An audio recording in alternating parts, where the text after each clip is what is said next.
Bienvenidos a Hey Libros. En esta ocasión nos vamos a sumergir en cómo mejorar las competencias de los docentes. El libro es de Elena Cano García. Y bueno, básicamente lo que vamos a hacer en este Deep Dive es explorar las competencias clave para una enseñanza efectiva en el siglo XXI. Listos para descubrir cómo podemos convertirnos en educadores más eficaces. Por supuesto. Avancemos. Bueno, el libro nos presenta una idea central. La educación está cambiando, se está alejando de la tradicional que se basaba en el conocimiento y está avanzando hacia un modelo basado en competencias. O sea, ya no basta con solo saber.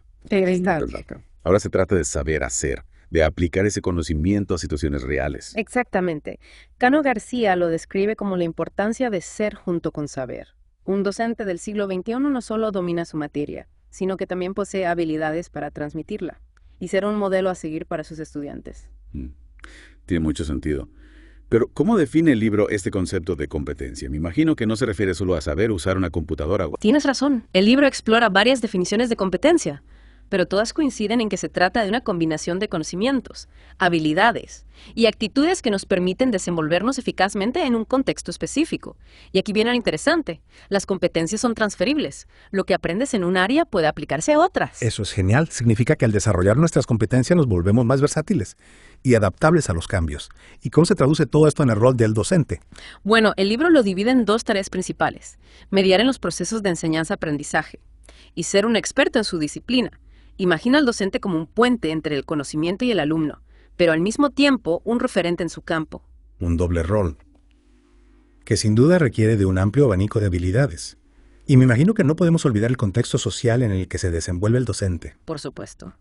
La sociedad, las políticas educativas, las expectativas de la comunidad también influyen en su labor. De hecho, el libro cita a Barans, que analiza la evolución del rol docente a lo largo del tiempo. ¿Y cómo ha cambiado? Barans describe un cambio significativo. Hemos pasado de ser simples transmisores de conocimiento a convertirnos en facilitadores del aprendizaje. Piensa en la diferencia entre dictar una lección y guiar a los estudiantes a través de un proyecto de investigación. Un cambio enorme. Y me imagino que estas nuevas competencias son cruciales para este rol de facilitador. ¿Podrías contarnos un poco más sobre ellas? Claro. Barans destaca la importancia de estimular el desarrollo individual de cada alumno, reconociendo sus talentos y necesidades particulares. Por ejemplo, adaptando la enseñanza a los diferentes estilos de aprendizaje y a la diversidad del aula. Eso me recuerda a la teoría de las inteligencias múltiples.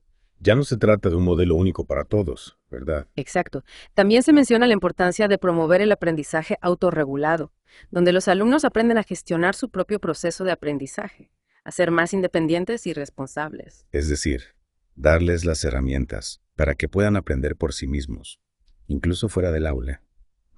Me encanta.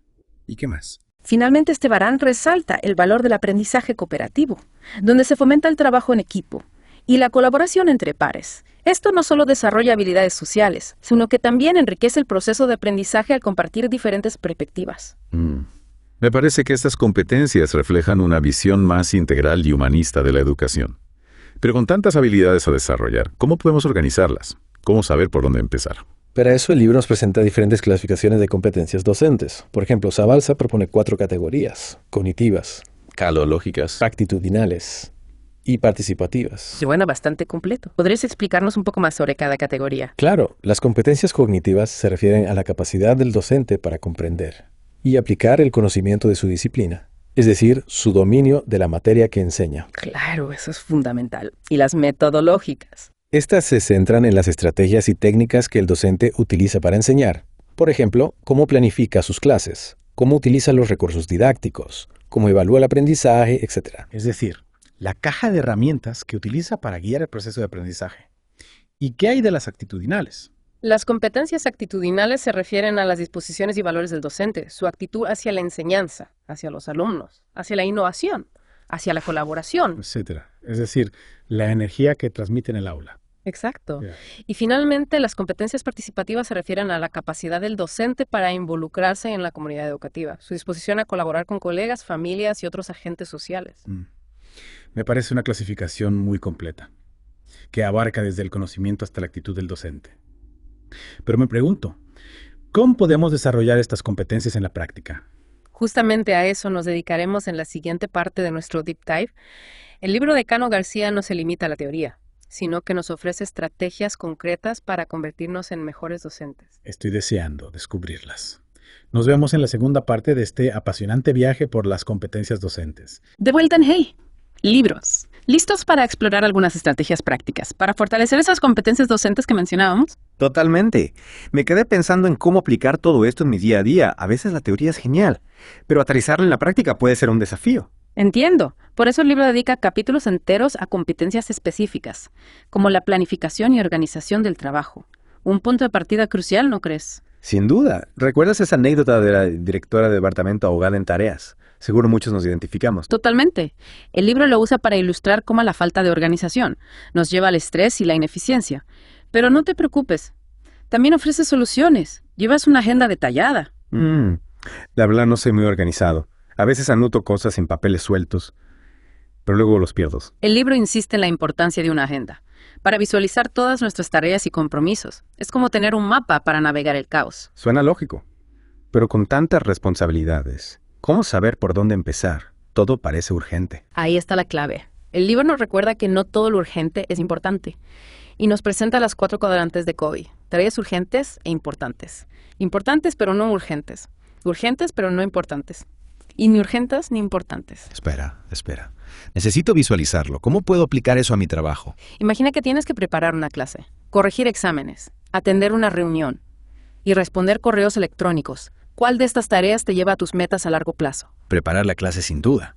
Es la base de todo. Exacto. Esa tarea sería importante, pero no necesariamente urgente. Sin embargo, si la dejas para último momento, se convertirá en urgente e importante, generando estrés. ¡Wow! Nunca la había visto así. Entonces la clave está en dedicar tiempo a lo importante, antes de que se vuelva urgente. Precisamente. El libro también nos anima a ser proactivos, a delegar tareas cuando sea posible y a aprender a decir no a lo que no es esencial. Suena un plan para recuperar el control de mi tiempo y mi energía. Me gusta. Y hablando de energía, ¿qué me dices de la comunicación? A veces siento que no logro conectar con mis alumnos. La comunicación es el corazón de la enseñanza, y el libro lo aborda con profundidad, recordándonos que va más allá de las palabras, nuestra postura, gestos, tono de voz, todo comunica. Es cierto. A veces me doy cuenta de que mi lenguaje corporal no coincide con lo que quiero transmitir. El libro nos invita a ser conscientes de esa comunicación no verbal, por ejemplo, mantener contacto visual, una postura abierta y un tono de voz que invita a la participación. Y en cuanto a la comunicación verbal, ¿algún consejo para mejorar? El libro nos recomienda planificar nuestras intervenciones, usar un lenguaje claro y adaptado a la audiencia, y apoyarnos en recursos visuales para hacer las clases más dinámicas. Eso me ayudaría mucho. A veces me enredo con las explicaciones y siento que los alumnos se pierden. ¿Y para la comunicación escrita alguna recomendación? Ser concisos, precisos, cuidar la ortografía y gramática, y sobre todo tener claro el objetivo del mensaje. El libro incluso ofrece una guía para elaborar textos escritos de forma efectiva. Genial. Tomaré nota de eso. Y hablando de trabajar en equipo, ¿cómo podemos mejorar la colaboración entre docentes? El libro explora este tema con detalle, destacando la importancia de una cultura colaborativa en los centros educativos. Pero a veces es difícil, ¿verdad? Cada maestro tiene su estilo, sus métodos. Por eso, el libro nos invita a reflexionar sobre nuestra propia actitud hacia el trabajo en equipo. ¿Somos más individualistas o valoramos la colaboración? ¿Confiamos en nuestros colegas? Preguntas clave. Y si la respuesta es que sí, ¿cómo podemos convertir esa buena voluntad en un trabajo en equipo efectivo? El libro nos ofrece herramientas como las técnicas de dinámica de grupos para fomentar la participación y la creatividad. ¿Algún ejemplo concreto? Claro, el brainstorming, donde se generan ideas sin censura, o el Phillips 66, donde se divide un grupo grande en subgrupos para discutir un tema, y luego se comparten las conclusiones. Me gusta la idea de usar dinámicas para romper la rutina y fomentar la colaboración. Exacto. El libro también nos habla de las subculturas del profesorado, que pueden facilitar o dificultar el trabajo en equipo. Subculturas. Suena intrigante. Imagina un centro donde cada maestro trabaja aislado en su aula, sin apenas contacto con los demás. El libro llama esto balcanización. Entiendo. Es como si cada uno fuera una isla. Exacto. También existe la colegialidad artificial, donde se colabora solo por cumplir normas, sin un compromiso real. Y por último, la subcultura ideal. El mosaico en movimiento, donde hay colaboración genuina, flexibilidad y búsqueda de mejora continua. Esa es la que queremos. Pero ¿cómo se construye esa cultura de mosaico en movimiento? El libro nos propone una actitud proactiva, Comunicación abierta, respeto a la diversidad y, por supuesto, reuniones operativas eficientes. Ah, las reuniones. A veces pueden ser un dolor de cabeza. Lo sé, pero son esenciales para la coordinación y la toma de decisiones. El libro nos da consejos para planificarlas, moderarlas. Y hacer seguimiento a los acuerdos. ¿Algún consejo para evitar que se conviertan en una pérdida de tiempo? Definir un orden del día claro. Fomentar la participación de todos. Tomar decisiones concretas.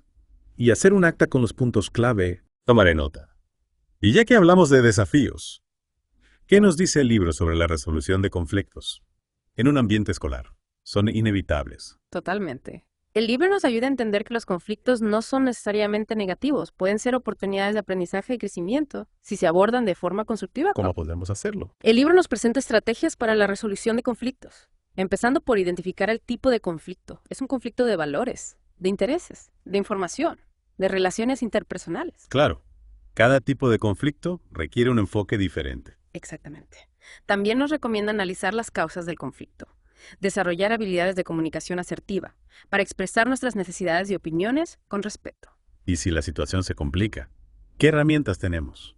El libro nos presenta 5 estilos de afrontamiento: la tortuga que evita el conflicto, el tiburón que impone su voluntad, el oso de peluche que busca la armonía, el zorro que negocia y el búho que busca soluciones colaborativas. Me encanta la analogía de los animales. Pero en la práctica, ¿cómo saber qué estilo usar? El libro nos ayuda a identificar nuestro propio estilo y a desarrollar estrategias para ser más flexibles y adaptarnos a cada situación.